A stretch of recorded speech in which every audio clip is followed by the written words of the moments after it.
দেখতে দেখতে 100 পর্ব পার করলো পুবের ময়না। আনন্দ আয়োজন পণ্ড করতে কি করলো গুঞ্জা।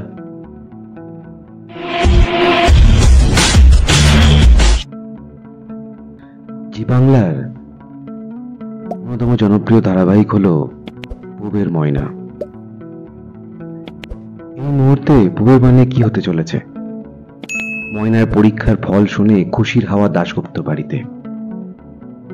রোদ্দুর গুঞ্জাকে ফোন করে বলে ময়নার রেজাল্ট বেরিয়েছে, ভালো ফল করেছে। 8 হয়েছে। আমি এখন ফোন রাখছি, পরে কথা বলছি। এরপর দেখা যায় ময়না রোদ্দুরকে মিষ্টি খাওয়ানোর জোরাজুরি করতে থাকে, আর রোদ্দুর কিছুতেই মিষ্টি খেতে চায় না। তারপর জোর করে সে রোদ্দুরকে মিষ্টি খাইয়ে দেয়। আর অন্যদিকে রোদ্দুরের রাগ কমাতে নতুন ষড়যন্ত্র করতে শুরু করে দিয়েছে গুঞ্জা। আনন্দ আয়োজন পণ্ড করতে শেষমেশ কি করতে চলেছে গুঞ্জা, জানতে হলে দেখতে হবে পুবের ময়নার আজকের এপিসোড।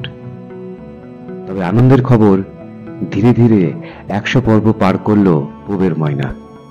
আর পার্সোনালি আমার খুব আনন্দ হচ্ছে এই সাফল্যে, কারণ বেশ কিছুদিন এই ধারাবাহিকে আমিও অভিনয় করেছি।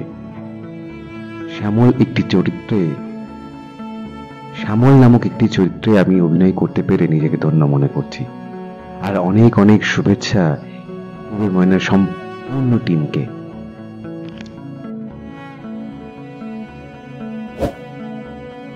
বাংলা ধারাবাহিকের সমস্ত রকম আপডেট পেতে আমাদের এই চ্যানেলটি শেয়ার করুন, লাইক করুন এবং সাবস্ক্রাইব করুন।